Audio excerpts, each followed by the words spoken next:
Hello, and welcome back to Podfinder. This is Day 7 of the 12 Days of Sinmas. And, if you don't know what that means, pause this video and check out the playlist I've linked in the description. The Prelude video explains everything. Today I'll be picking up where I left off with the Runelords of Wrath. Today is all about the last and mightiest of Thassilon's great evokers, Alaznist, the final and longest reigning Runelord of Wrath. And, once I wrap up her story, I'll be making some player and GM suggestions related to the School of Evocation more broadly. Before that, though, if you enjoy this video and want to hear more Pathfinder lore, consider subscribing or commenting below. And before I forget, check out the timeline I put together of Thassilon's history. If you're a visual person, it will really help you get a hold of the history of Zin and the Runelords who would take over his empire. Link in the description. Alright, with that out of the way, let's dig in. Alaznist, the Fifth. Alaznist became the Runelord of Wrath in -5779 AR, and proceeded to reign for more than 4 centuries, making her the longest reigning Runelord of Bakrakhan by a factor of nearly 2. She was commonly accepted as the mightiest of all the Runelords of Wrath, and was considered the 3rd or 4th most powerful Runelord of her era. Only Sorshan and Xandergul were universally recognized as stronger, while Karzoug, who ascended to power in neighboring Shalast only a few years later, was considered her only true equal throughout her reign. Upon her ascension, Alaznist took the symbol of the Thunderbolt Lance as her personal sigil, and took care to erase or destroy all depictions of Thibodos or his Hydra-themed sigil. She unified the warring tribes of Bakrakhan under her banner, and focused much of her time and effort on forging her armies into the mightiest fighting forces in all of Thassilon. These forces would soon be unleashed upon her neighbors, but I'll get to that in a bit. As a ruler, Alaznist was known for her cruelty and mercilessness. When the city of Akratos broke ranks with some unknown act of disloyalty, she did not hesitate. Alaznist rained down fire and lightning upon the city, then unleashed hordes of spider-like monsters upon the populace to ensure that none would escape. The whole time, she projected an image of her own grinning face into the sky above the city, then projected the sound of her own wicked laughter for miles in all directions, just to make sure that the victims of her wrath knew what was coming and who they had wronged. As a combatant, Alaznist was widely regarded as a terror on the battlefield. She had a reputation not just as a powerful wizard, but as a mage knight who could turn the tide of any battle entirely on her own. Like many evokers, she tended toward direct and straightforward spells. Even in her highest level spell slots, she always made room for spells like Meteor Swarm, Chain Lightning, Fireball, and Power Word Kill. That said, she always had a few wishes or time stop spells at the ready, in addition to Wall of Force, the best defensive spell to which Thassilonian evokers had access. Unlike many of her predecessors or many of her fellow Runelords, Alaznist was not much of an arcane researcher. That's not to say she wasn't intelligent, or that she didn't create many powerful spells or artifacts. She was extremely intelligent, and that intelligence was only helped along by the immortality which she achieved throughout her deals with Yamasoth. Similarly, many powerful artifacts and spells were attributed to Alaznist, and I'll discuss them more in detail in a bit. All I mean to say is that arcane research was not her area of passion. One area where her interest does appear to have been genuine was her devotion to her eldritch patron, Yamasoth. Yamasoth is the Polymorph Plague, a Qlippoth Lord native to the Outer Rifts. He is generally thought of as the mightiest of the Qlippoth Lords, and some scholars have even mistaken him for a demon lord or a nascent demon lord, as no other Qlippoth have risen to such heights. Far from a mindless murderer, Yamasoth is a corrupter, a scholar of transmutation, and a transformer of flesh from one form to another. From his kingdom of new flesh in the deepest heart of the abyss, the Polymorph Plague, as he calls himself, seeks to collect corrupted souls and transform them into monstrous beasts to fill out the ranks of his armies. What sets Yamasoth apart from the demon lords who surround him is the Qlippoth Lord's desire to collect living mortals and experiment upon them prior to death whenever possible. This leaves his army far more capable, as these willing mortals retain a greater intellect and make for more powerful soldiers.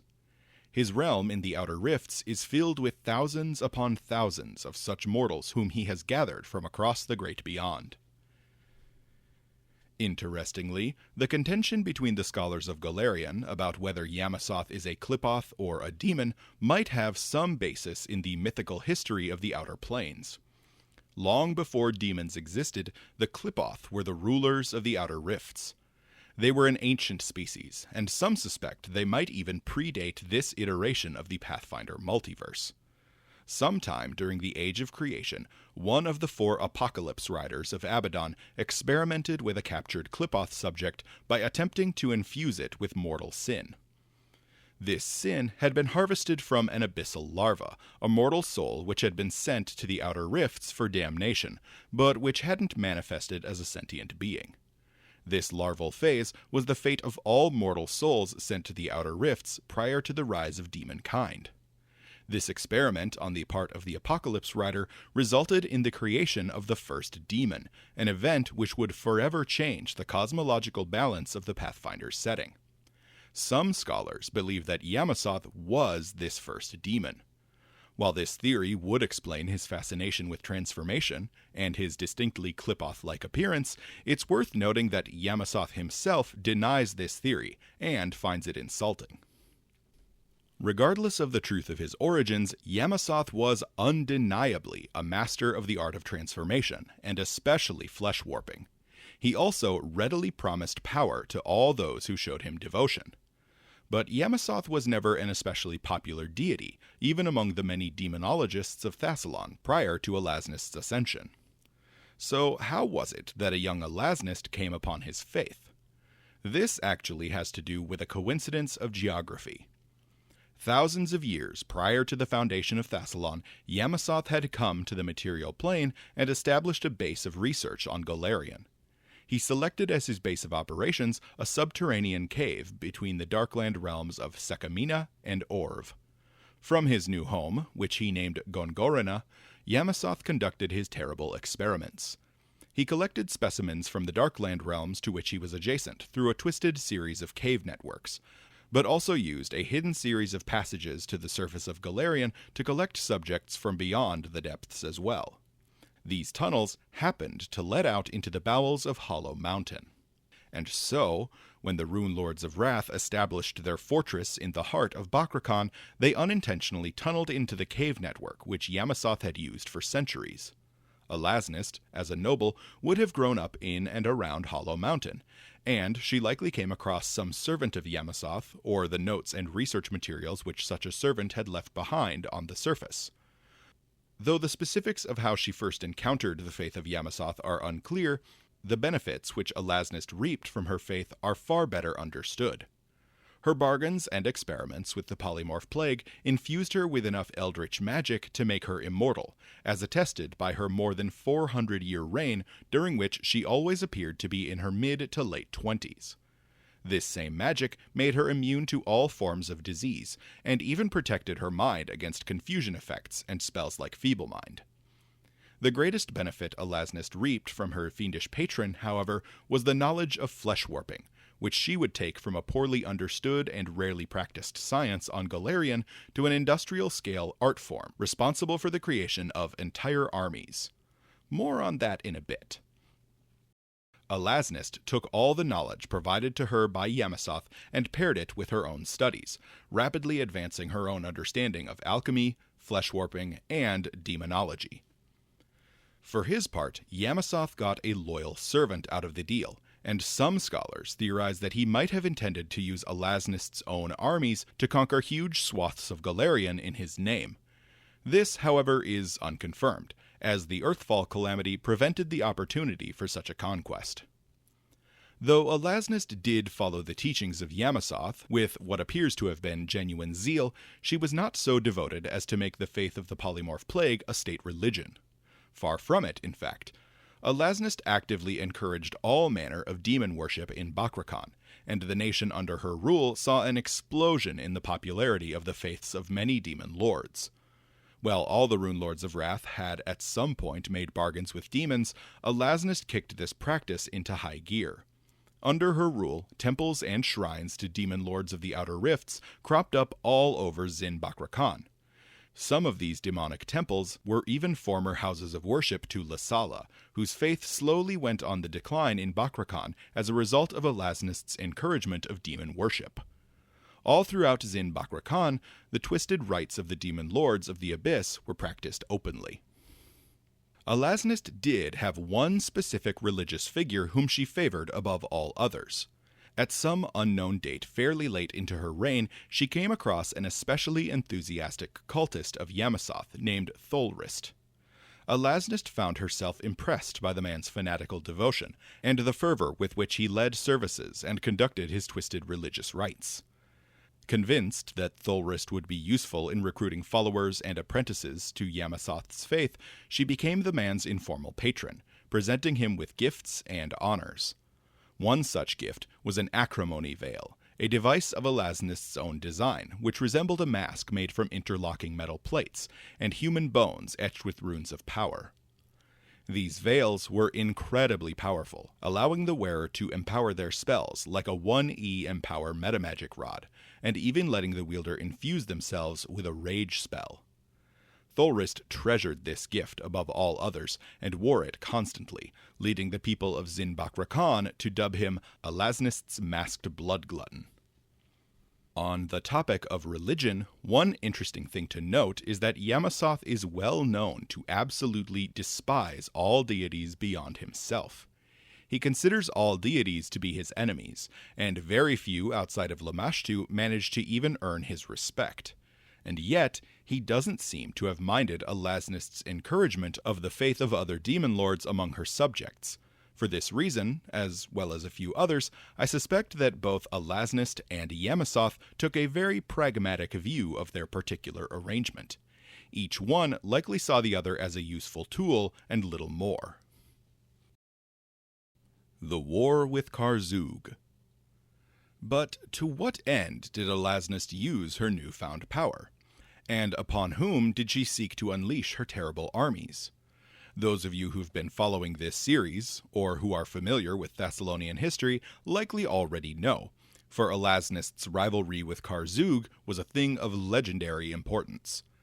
Having both risen to status of Runelord around the same time, and with their nations sharing a long border, Alaznist and Karzoug made for easy rivals. They came to blows relatively early on in their respective rules, and conflict between them was a constant from then on. The most well-known features of Alaznist's war effort were her infamous Hellstorm flumes. These stationary defensive towers were built along the Rasp, a small craggy mountain range which marked the border between Bakrakhan and Shalast. Each Hellstorm flume was immense, standing more than 100 feet high and taking in a commanding view of the surrounding landscape. Each of the towers was topped by a swirling vortex of primal fire, which could be commanded by the tower's captain to unleash a gout of flame upon any target within eyesight. While the origin of this fire is unknown, I suspect it was somehow tied to the elemental plane of fire, though this is mere speculation on my part. Regardless of its origin, this fire was incredibly dangerous, and the few surviving accounts from the period describe it as having incinerated entire armies on more than one occasion. The Hellstorm flumes were known to have an effective range of many miles, and so made for an incredibly potent defensive network even when individual towers were separated by 10 miles or more.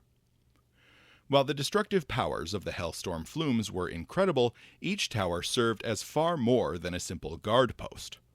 All the towers in the Hellstorm flume network were directly connected to the Forges of Wrath in Hollow Mountain via a network of portals. This portal network allowed Alaznist to rapidly deploy forces to defend, resupply, or garrison her towers as the need arose. And though the portals themselves were relatively small and couldn't be effectively used for mass troop movements, they did give her flexibility and allowed her to conceal the movements of her commanders and small groups of elite troops from Karzoug and his agents to some degree. Despite the interconnectedness of the Hellstorm Flume network, each tower was also equipped to become functionally independent as needed. Towers were equipped with well-stocked kitchens, fully equipped armories, bunkhouses for many troops, lounging and leisure chambers for both troops and visitors, and, of course, rooms set aside for strategizing and planning. Several of the towers, especially those closest to Cerusian and Eurythnia, were even equipped with facilities intended to house foreign dignitaries.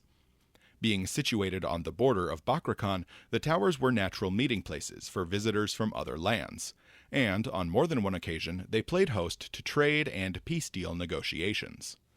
Some of these towers were even enchanted to bestow a constant tongues effect on those who dwelt within, to encourage effective negotiations.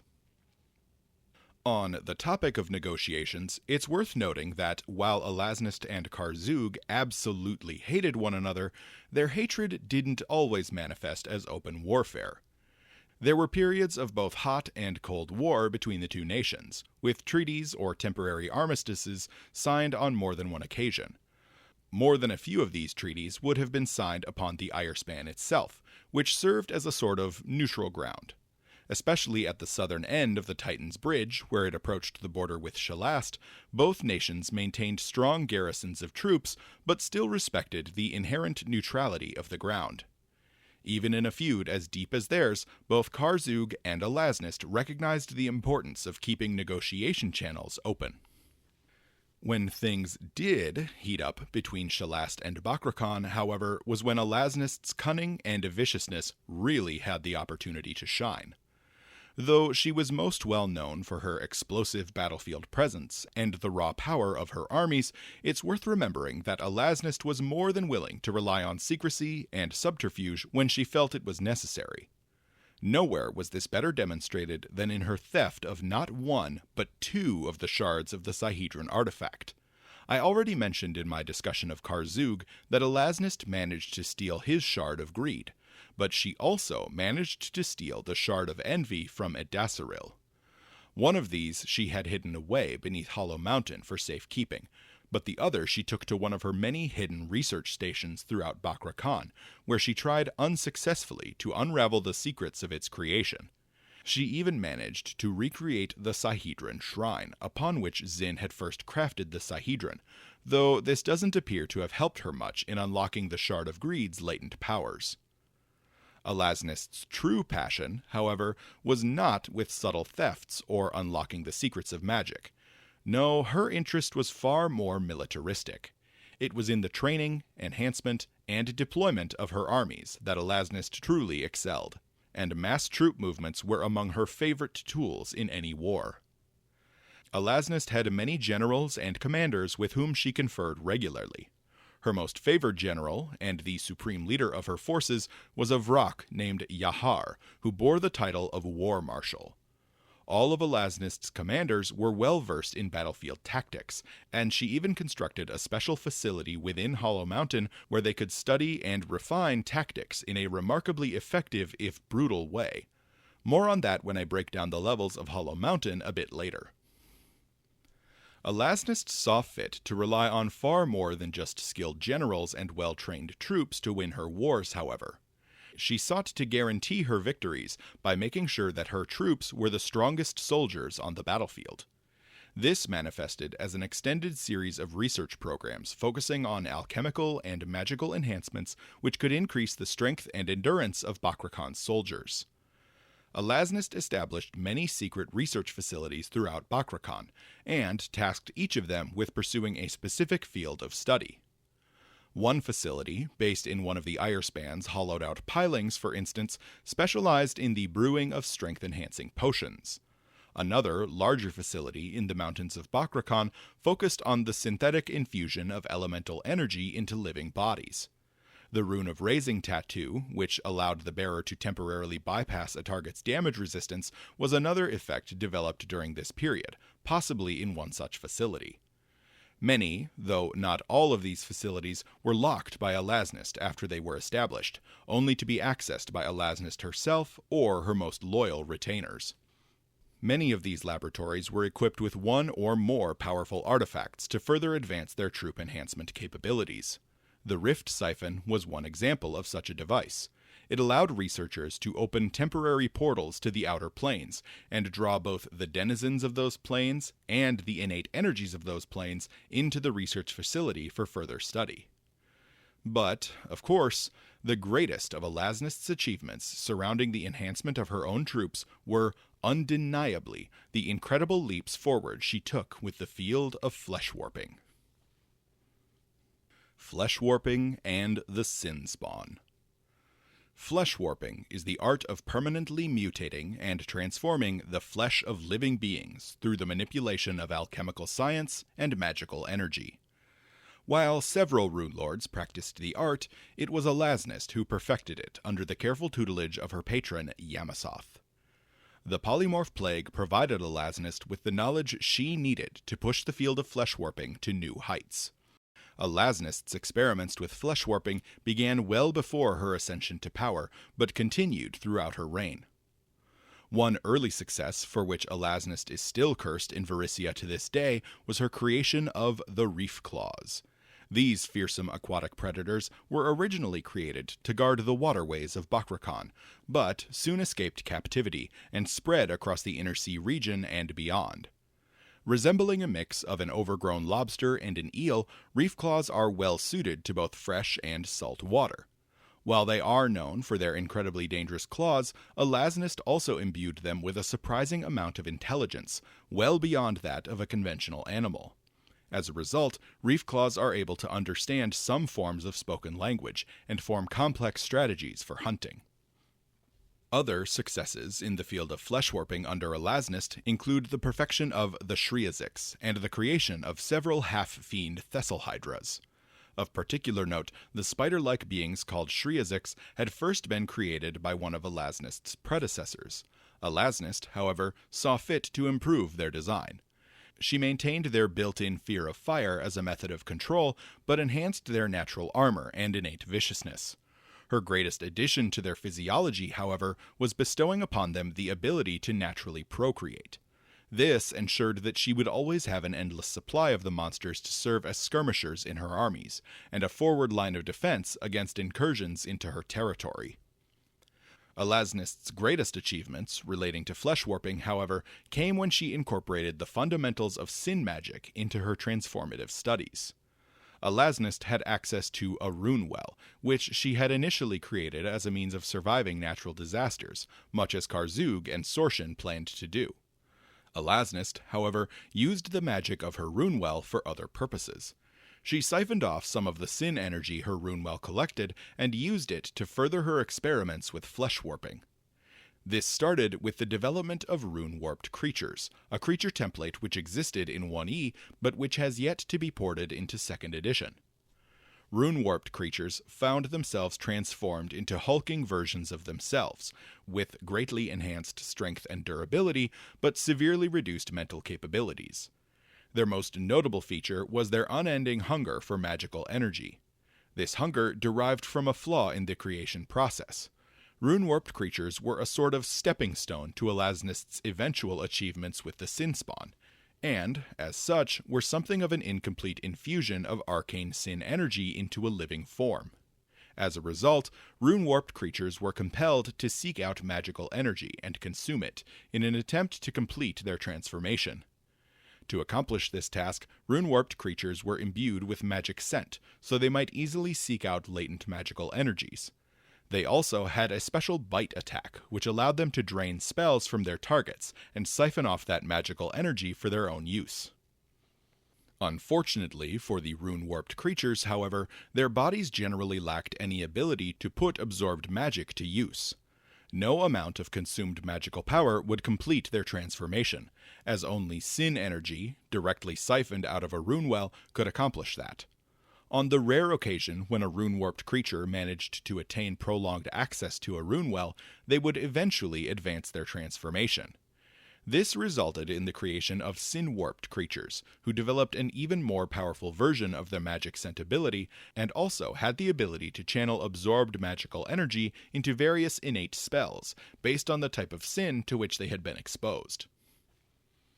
Even these powerful sin-warped creatures were still an incomplete infusion of sin magic into a living body, however.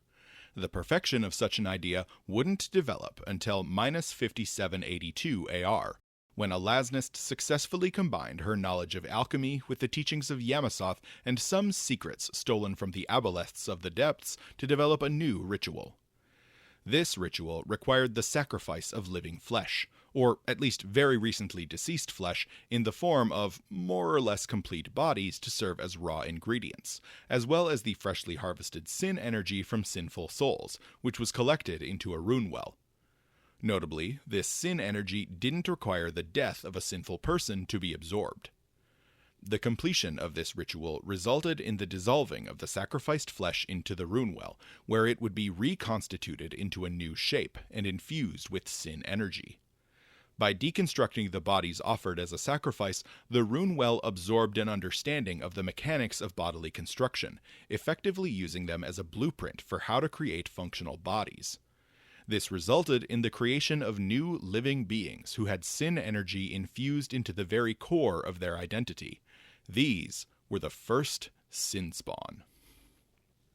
The blueprint the Runewell had absorbed from its flesh sacrifice granted the Sinspawn a vaguely humanoid form, though the influence of the aboleths and Yamasoth in their creation imbued them with a distinctly alien and demonic appearance. An individual Sinspawn is more or less the size of a medium humanoid, but they are exceptionally strong and hardy. They have particularly long limbs, equipped with deadly claws, and are born with an innate knowledge of combat. Their most notable physical feature is their split lower jaw, which can unhinge to reveal an extraordinarily wide maw filled with razor-sharp teeth. Horrifyingly, their bites are venomous, inflicting their victims not with a traditional toxin, but with the raw essence of the Sinspawn's innate sin, which is described in the creature's stat block as a sinful bite. This causes victims to be overtaken by a compulsion to indulge in that specific sin.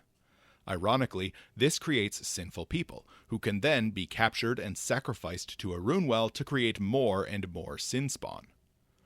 On top of that, the Sinspawn aren't mindless servants simply awaiting orders. They are entirely sentient and capable of independent thought and creativity.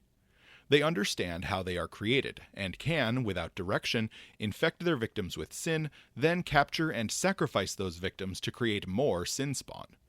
They don't even need to infect a victim to track down potential sacrifices, as each Sinspawn has a vague sixth sense, which draws them toward living souls tainted by their innate sin. This is especially important, because Sinspawn are incapable of traditional procreation.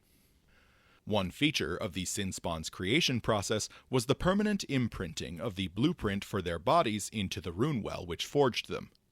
If more flesh was added to the runewell, and more sin energy was absorbed from the surrounding population, new Sinspawn could be generated spontaneously, without the need for the continued involvement of the original caster of the creation ritual. This allowed the Sinspawn to artificially sustain their own numbers, and allowed for the rapid creation of whole legions of Sinspawn from conquered victims with relative ease. This was only one of many features which made the Sinspawn incredibly effective shock troops in Alaznist's armies. There were many others. For instance, Sinspawn near a runewell don't even need to eat or drink, since the vile magics of the runewell can sustain them so long as they remain within about a mile or so. This sustaining magic is so powerful that nearby Sinspawn don't even age so long as they remain in close proximity. Even when a runewell's magic is depleted, the Sinspawn it sustains simply go into hibernation, a stasis from which they wake as soon as the runewell is empowered once again. Notably, those Sinspawn who venture too far from a runewell don't seem capable of entering this comatose state. All of this innate power comes at a cost, however. The Sinspawn are, as mentioned previously, incapable of traditional reproduction without the use of a runewell, and if these artifacts were to be destroyed, their species would eventually die out. Beyond that, though, is a deeper problem. The Sinspawn are forever tied to their namesake sin.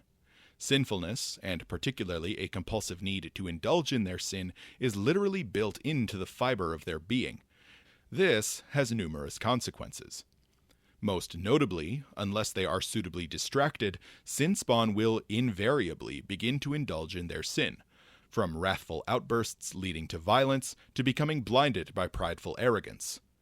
This issue is so pervasive that the Sinspawn, even the few tribes who have lived for hundreds upon hundreds of years, have been incapable of uniting into a larger civilization, capable of meaningful growth or self-governance.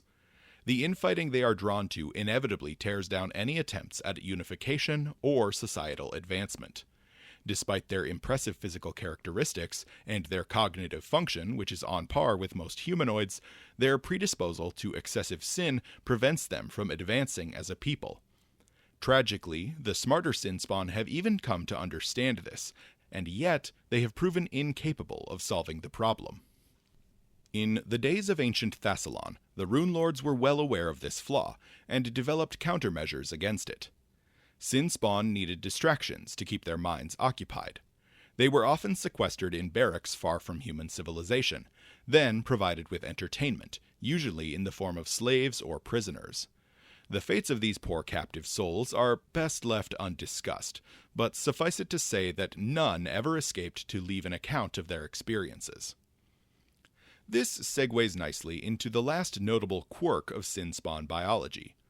The Sinspawn barracks of ancient Thassilon were not guarded by humans or other small humanoids, but were instead guarded by giants. In addition to being able to physically overpower a Sinspawn with ease, giants also had another advantage. Sinspawn were conditioned during their creation to hold an innate reverence for giants, and all but the most willful of their kind found themselves compelled to follow the orders of giant kind without question. This made giants not only perfect as guards for the Sinspawn, but also perfect candidates to serve as their commanding officers on the field of battle. Nearly all Runelords took advantage of this feature of Sinspawn biology. Now, I have mentioned in passing that multiple Runelords made use of the Sinspawn. This was because Alaznist failed to keep the method of their creation a secret. By the time of the Earthfall calamity, all the Runelords had access to the ritual which created the Sinspawn, and had developed variants on the creatures which reflected their own chosen sins. Interestingly, this implies that all 7 Runelords had access to rune wells, or at least minor rune wells, prior to the weeks leading up to Earthfall.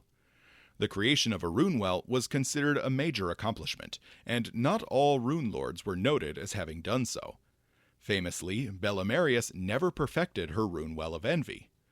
I don't think the existence of envy spawn is a contradiction of this fact, however, as there is a significant difference between the minor rune wells, which could create Sinspawn, and the major rune wells, which could be used to create personal demiplanes. I suspect that Belimarius, Kroon, and Zutha simply succeeded in the creation of minor rune wells to create Sinspawn, but failed to develop major rune wells afterward. This is backed up by the fact that Alaznist first developed her Wrath spawn in -5782, nearly 400 years before completing her major rune well. Before I close out my discussion of the Sinspawn, I also want to explain the variations which existed in the days of the Runelords. Wrathspawn, created by Alaznist, were the first to be developed. They were the most common in the days of ancient Thassilon, and are the subspecies which survived Earthfall in the greatest numbers. Wrathspawn are the most volatile and temperamental, and are especially prone to violence. Those who survive long enough to take levels in a class often become fighters or barbarians. All the pictures I've shown so far have depicted Wrathspawn, as they are considered something of a baseline against which all other Sinspawn are judged. Alaznist first unleashed her Wrathspawn against Karzoug, so he was especially motivated to develop some Sinspawn of his own. His own version, the Greed Spawn, are exceptionally tall and have visible veins of gold under their skin. They have a tendency to hoard wealth and belongings, and so might be better equipped than other Sinspawn. Their tendency towards thievery and collecting means they might eventually become rogues or even thaumaturges. Envy Spawn, the creation of Runelord Belimarius, were shorter than most of the other species. Their obsession with comparing their own power and status with that of their fellows developed into a tendency to spy on rivals and gather intel. They are typically well informed of their enemy's capabilities, but might be easily goaded into taking action against an opponent to whom they feel inferior. They tend to become rangers. Glutton spawn, created by Zutha, are, unsurprisingly, exceptionally fat, though their bulk doesn't impede their ability to move, fight, or hunt.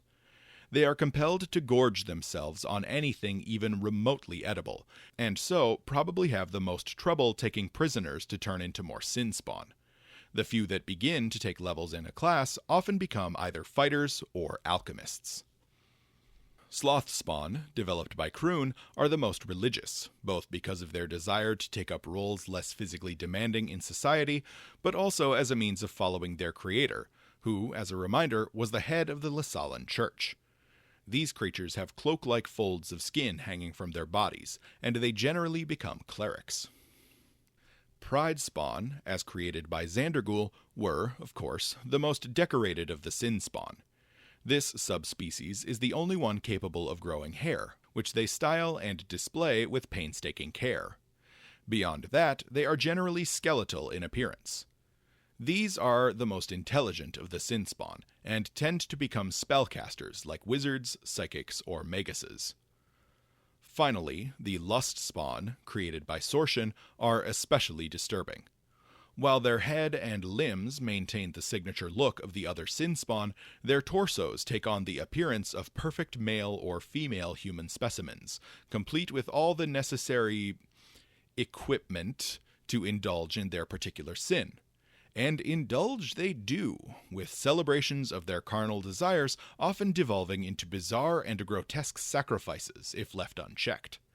That said, this reproductive equipment exists only for utilitarian purposes, and these Sinspawn are just as incapable of natural reproduction as their fellows. Lust spawn are also known to exist with all manner of skin colors, ranging from traditional flesh tones to bright reds and purples. These Sinspawn typically become sorcerers or other charisma-based spellcasters. In addition to these sin-aligned variants, several Runelords experimented with aerial or aquatic versions of their Sinspawn. These are exceptionally rare, since most wars in ancient Thassilon were fought on the ground, but they might have become more common had Earthfall been delayed by a few years. The other works of Alaznist. While fleshwarping and the development of the Sinspawn were inarguably some of Alaznist's greatest accomplishments, she, or her servants, also developed several powerful artifacts, rituals, and spells worthy of some discussion here.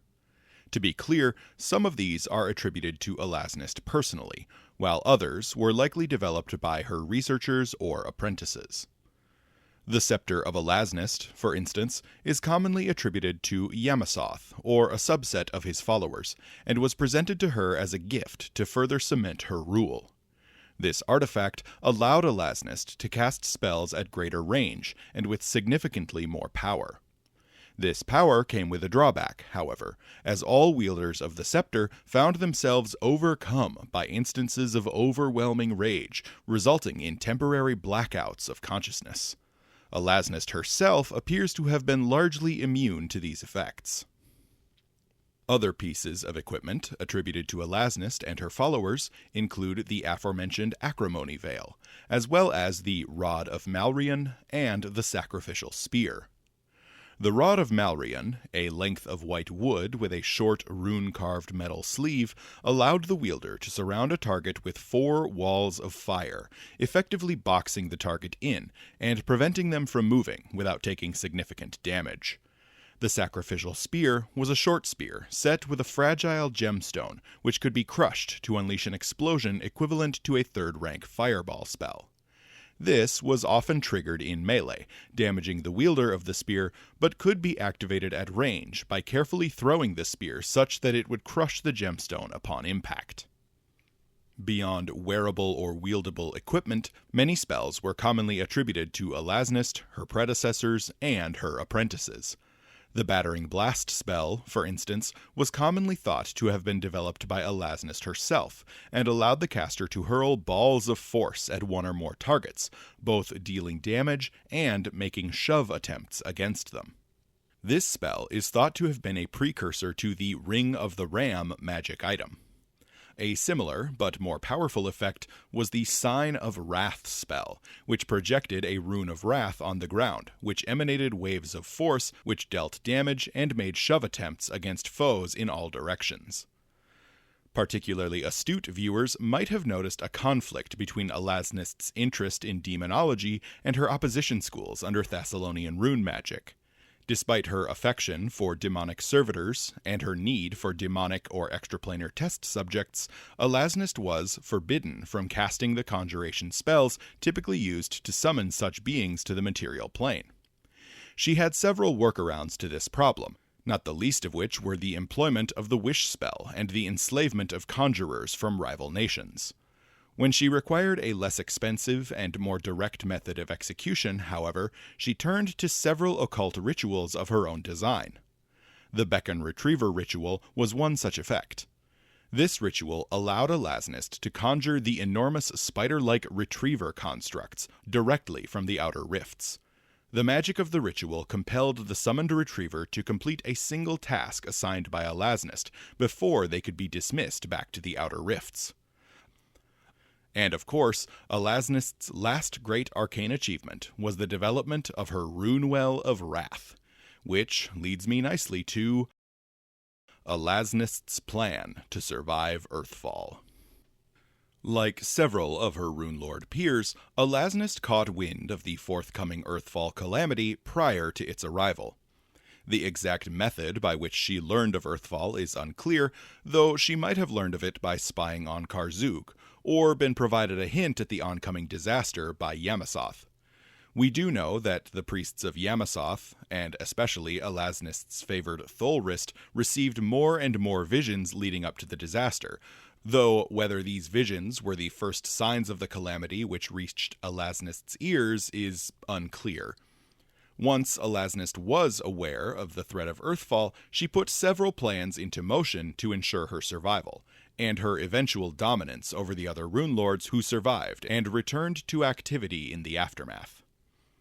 The most immediate of these plans was the creation of her Greater Runewell of Wrath, which she developed based on the designs originally created by Runelord Sorshan. This Runewell of Wrath allowed Alaznist to create a personal demiplane in which she could ride out the worst of the Earthfall calamity.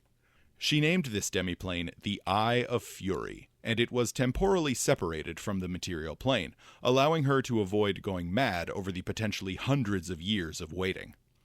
The Eye of Fury was a place of fire and lava, and all those within were subjected to constant fire damage, though Alaznist could grant or revoke immunity to these effects. To connect the Eye of Fury to the material plane, Alaznist made use of an anima focus. This pool of shining liquid served as a portal between Alaznist's domain in the peak of Hollow Mountain to the Eye of Fury. The anima focus was protected by the inherent power of the Eye of Fury's demiplane, and anyone outside of Alaznist herself who traveled through the focus was exposed to substantial fire damage. To allow her most loyal servants to bypass this defense mechanism, Alaznist turned to a type of artifact which her predecessor, Thibidos, had developed, the Abyssal Runestones. In addition to its normal function of aiding in the summoning of demons, an Abyssal Runestone allowed the bearer to pass into the Eye of Fury without taking fire damage. Notably, Alaznist lacked any support device similar to Karzoug's Soul Lens, which could gather Sin energy over great distances. This meant that her Runewell would only be able to absorb ambient Sin energy in the immediate vicinity of the anima focus, or the network of minor Runewells which Alaznist had also developed. This meant that, without external influence, Alaznist's Eye of Fury would take longer to reopen to the material plane than Karzoug's Eye of Avarice. In addition to planning for her escape from Earthfall, Alaznist also made plans to seize power over her rivals upon her eventual return. In the years immediately leading up to Earthfall, she attempted to steal several of the Swords of Sin from her fellow Runelords. These efforts largely met with failure, but she did manage to get her hands on Bakrakhan, the Sword of Pride, by swapping it with an exceptionally clever forgery. She hid the sword beneath one of her many Hellstorm flumes, using a wish spell to replicate the effects of a mage's private sanctum effect. Only 1 year prior to Earthfall, Alaznist made an incredible magical achievement by attaining, through unclear means, mythic status. Alaznist was only the 3rd Runelord ever to achieve mythic tiers, putting her in the company of Sorshan and Xandergul. This power gave her an edge over her rival Karzoug, and on the eve of Earthfall, she was on the brink of defeating him in their 400-year war. She nearly succeeded in forcing him to surrender and sign a painful and humiliating peace treaty. Her efforts, however, were thwarted by the mild inconvenience of a magic-infused meteor hurtling toward Golarian's surface. As the Earthfall calamity rained down from the sky, Alaznist retreated into her Eye of Fury, convinced that she would emerge within a couple hundred years and reassert her control over Bakrakhan. Little did she know, there would be little left of Bakrakhan to control. It's worth mentioning that Tholrist, the masked blood glutton of Alaznist, led his devout following of Yamasoth worshippers into a temple, and, as he preached for hours on end, his acolytes sealed and bricked the doors and windows to the complex, trapping the entire congregation inside as the Earthfall meteor shards rained down upon Golarion. An examination of Hollow Mountain. Before I jump to the player information or GM inspiration sections, I want to give a brief overview of the layout of Hollow Mountain, the home of the Runelords of Wrath. During her reign, Alaznist greatly expanded the mining and construction efforts within Hollow Mountain, creating entirely new levels and chambers within the fortress. For this reason, I'll be referring to the use case for most of these rooms in terms of how Alaznist used them, though it's worth noting that her predecessors likely used several of these levels for similar purposes. Generally speaking, Hollow Mountain had been largely constructed by giants, and was appropriately built at that incredible scale.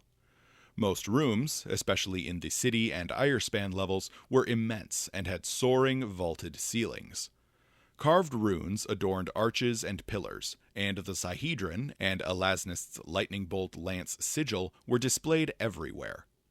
Many of the walls were simply smooth carved stone, with little or no decoration, but where decor was applied, it tended toward a militaristic aesthetic, which made heavy use of red and orange coloration. The upper mountain levels were reserved for Alaznist herself, as well as her closest advisors, most trusted servants, and invited guests. At the pinnacle of the mountain, the Runelord's domain served as her private quarters, and contained not only living areas, but private labs and libraries as well. It was the most secure location in all of Hollow Mountain, and was typically protected by various automaton guards and bound demons, in addition to devastating traps.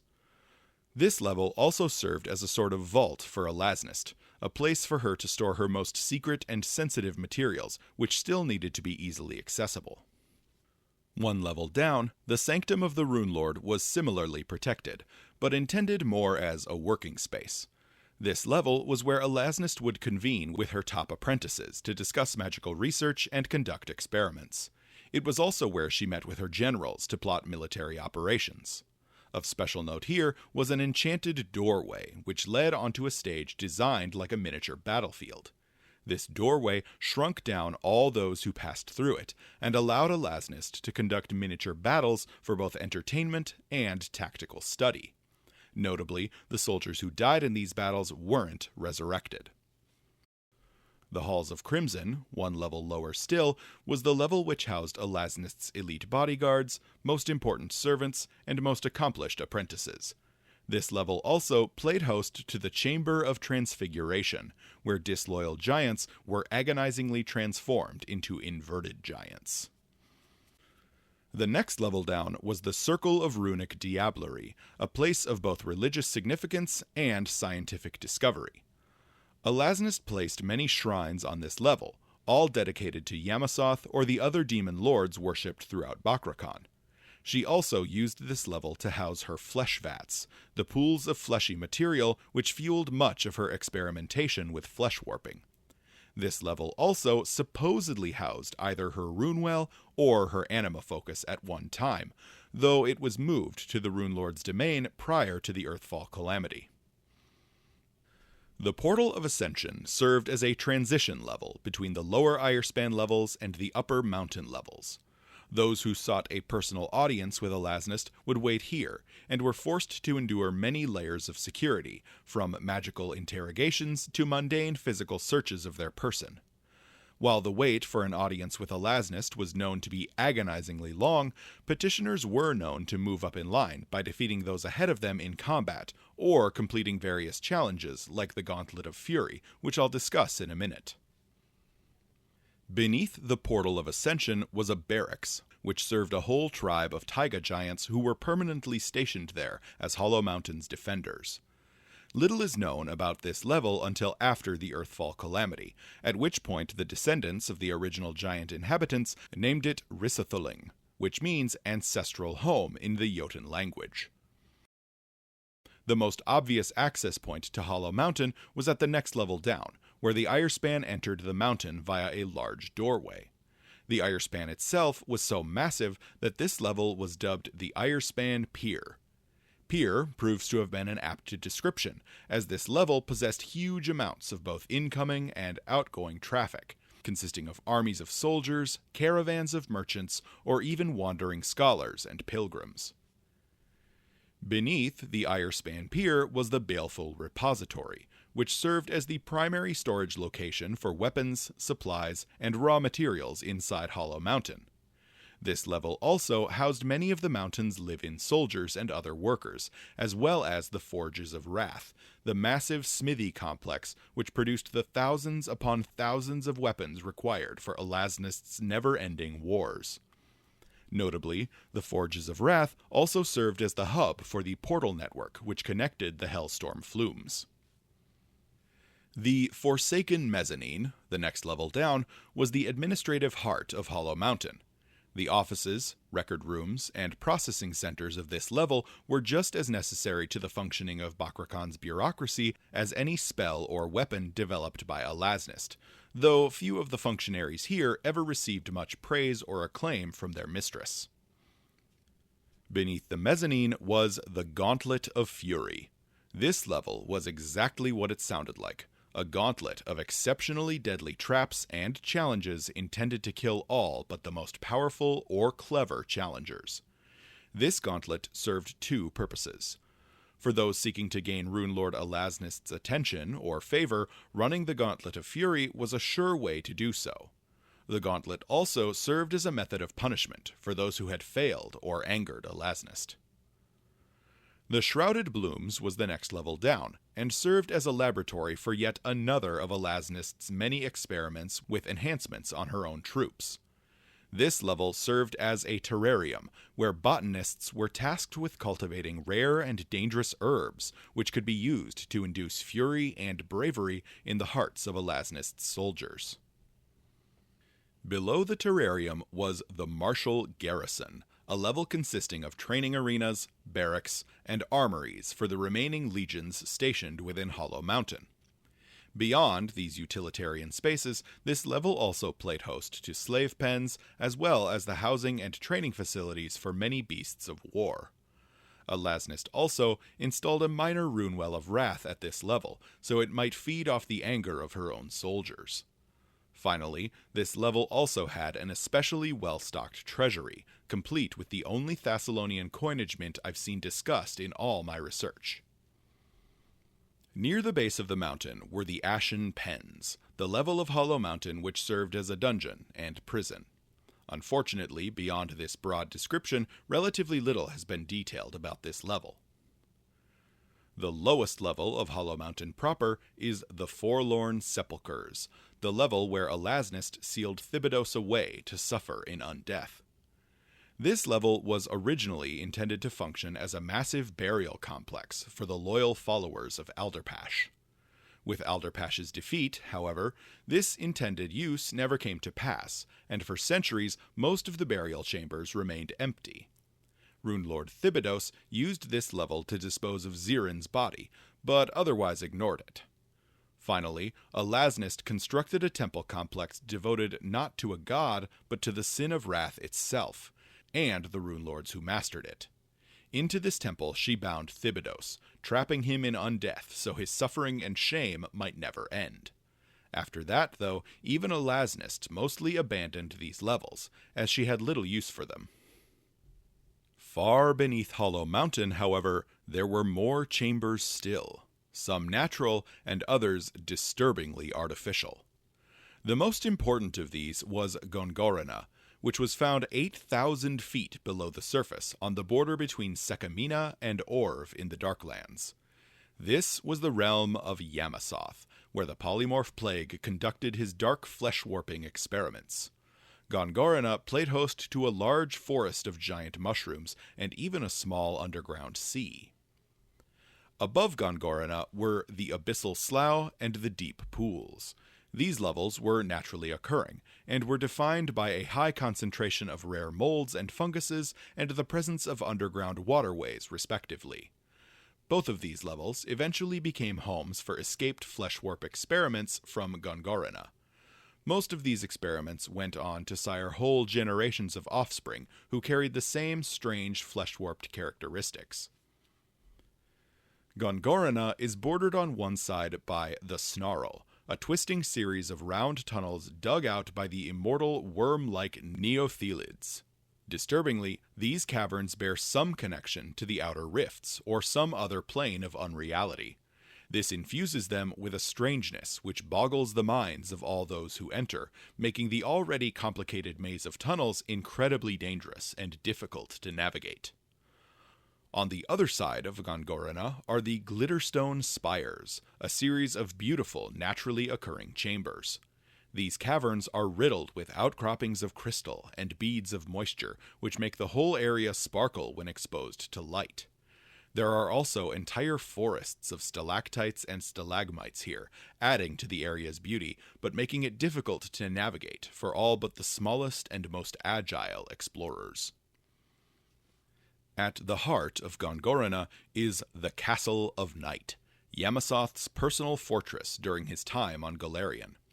Though the Qlippoth Lord is long gone, his eldritch evil lingers on in the twisted castle.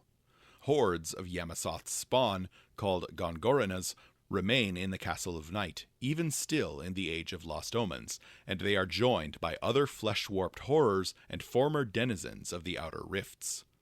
Even this fortress does not mark the true end of the caverns beneath Hollow Mountain, as Yamasoth built his home upon a network of tunnels which delved even deeper into the Darklands.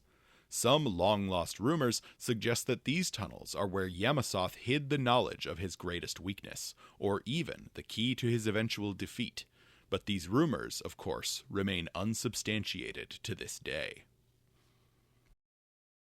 For players interested in playing characters who pursue either the Sin of Wrath or the Virtue of Kindness, or who otherwise focus on evocation, here are a few useful details. Common personal edicts associated with the Sin of Wrath might include to rely on aggressive solutions to problems, to never back down from a challenge, and to never suffer a slight. Conversely, personal edicts associated with the Virtue of Kindness might include to use violence only as a last resort, to defend those weaker than yourself, and to offer help and aid to those in need. Obviously, if you're using the alignment system, characters engaging in wrathful behavior will tend toward evil alignments, while characters behaving kindly will tend toward good. Characters who wield weapons in combat might gravitate toward the Ransur, in reference to evocation's Alara Keen, or the Greatsword, in reference to the associated Alara High.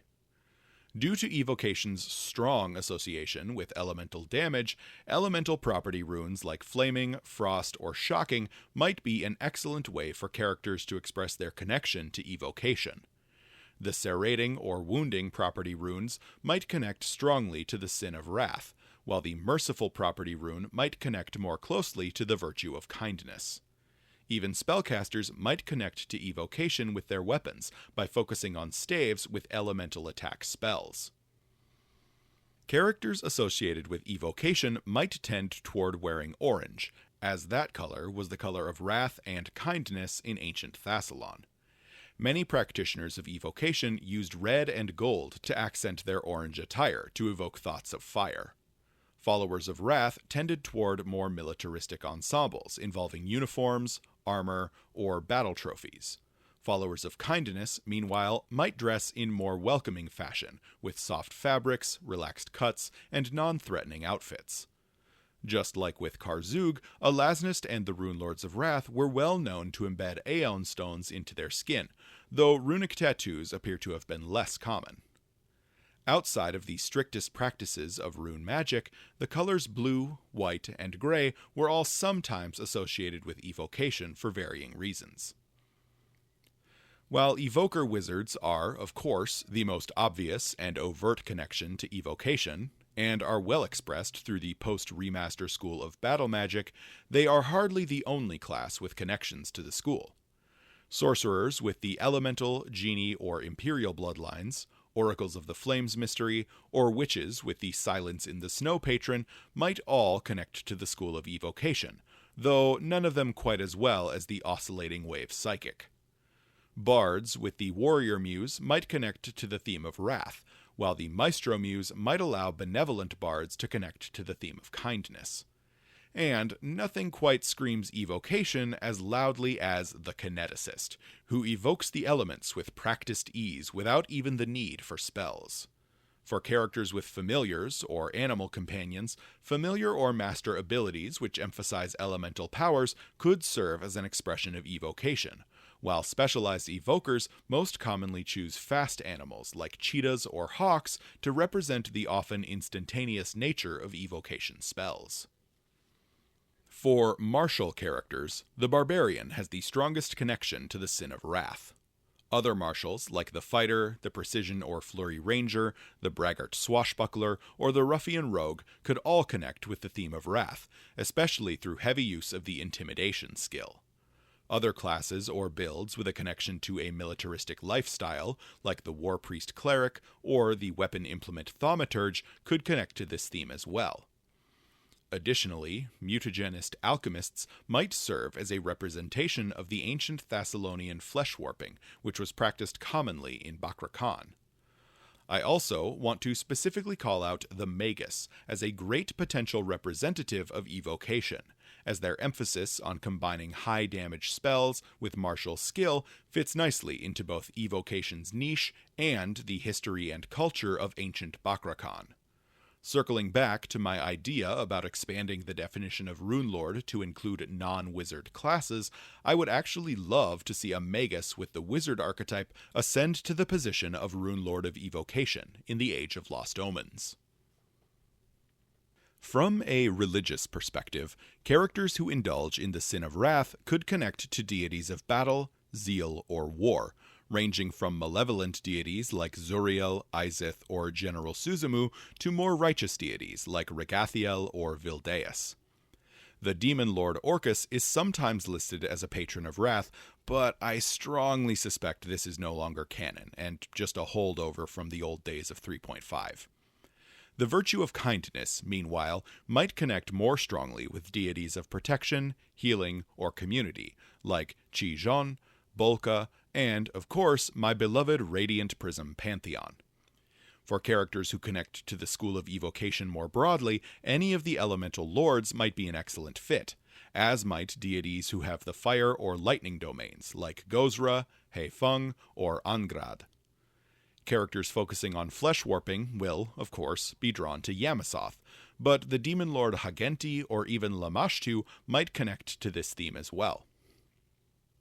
Ancestries with a connection to evocation or Bakrakhan might include any ancestry or heritage with a connection to elemental magic.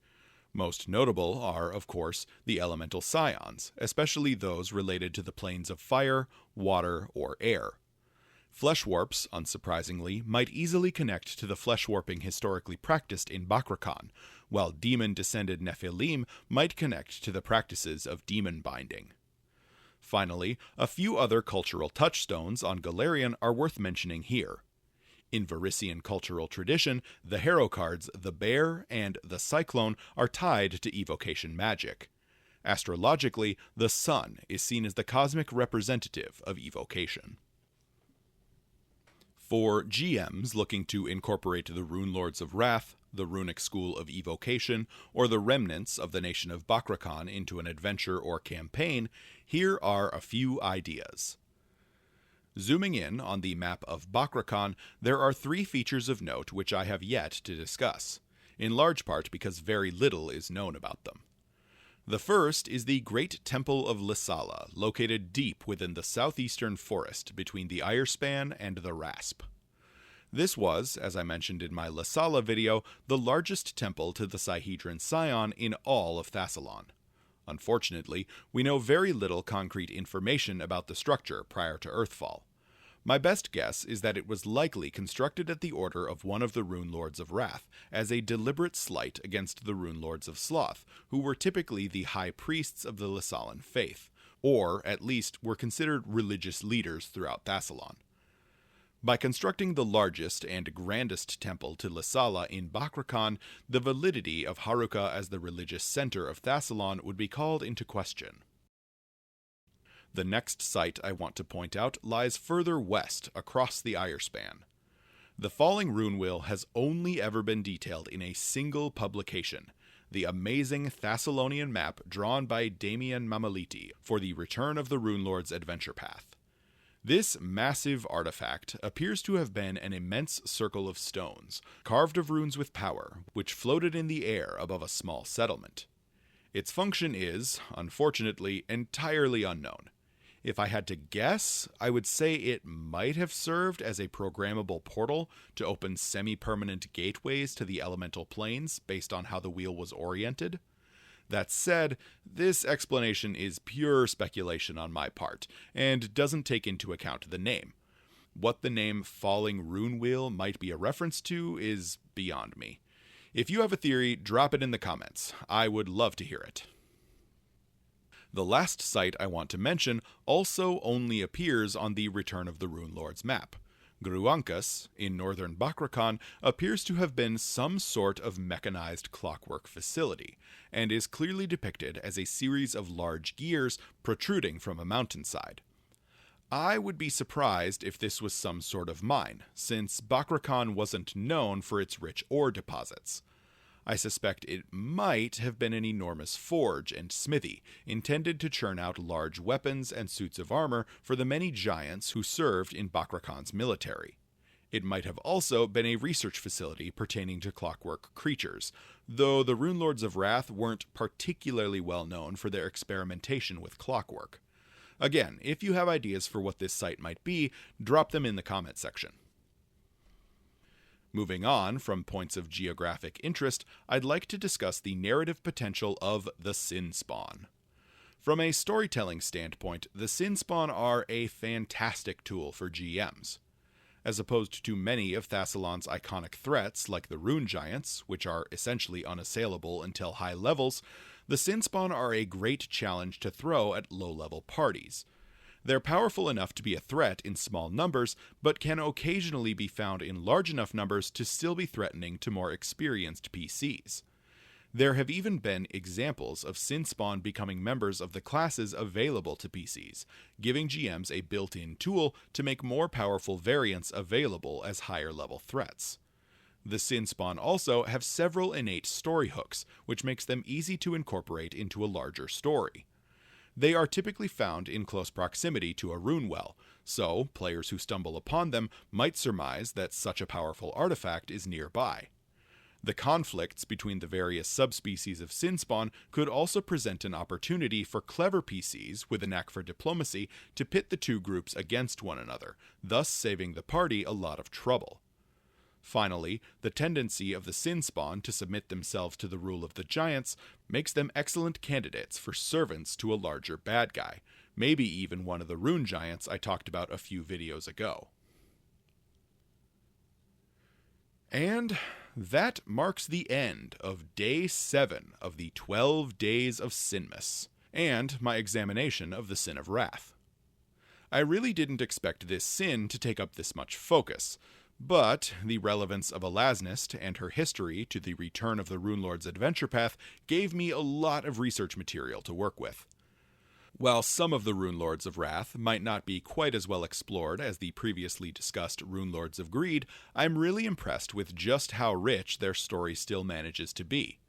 Paizo has done a lot with a little here, making characters who get only a few passing mentions across a couple books still feel well explored and surprisingly well thought out. It's kinda cool that the first 2 sins I covered have been so detailed. Tomorrow, though, that trend pretty much comes to an end. While I do like the Sin of Gluttony from a thematic standpoint, I am under no illusions about how little information actually exists about it, or its runelords, outside of Zutha. No more 2-parters from here on out, I'm afraid.